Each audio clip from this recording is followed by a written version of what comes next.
అది చూడండి మొదలు హనుమంతుడు తీసుకొస్తున్నాడండి. అది విశేషం ఇక్కడ. హనుమంతుడు స్వయంగా దండలను ముగ్గురికి కూడా 3 దండలు స్వయంగా తీసుకుని వస్తూ ఉన్నాడు. ఎంత అందం, ఎంత ముచ్చట, ఎంత అందం, ఎంత ఆనందం.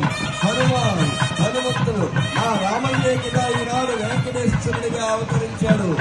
అదే రంగుతో, అదే రూపుతో ఆ స్వామి ఆనాటి ఆ అయోధ్య వాసుడే ఈనాడు వాడపల్లి వాసుడుగా విజయం చేశాడు. వారికి నేను స్వయంగా దండలు పట్టుకొచ్చిద్దామని ఇదిగో ఇద్దరికి 3 దండలు సమర్పించాడు స్వామి. అందరూ కూడా గట్టిగా చెప్పండి, ఆంజనేయ వరద గోవిందా. ఎంత ఉంది, ఎంత ముచ్చటగా ఉందండి, చాలా చాలా బాగుంది.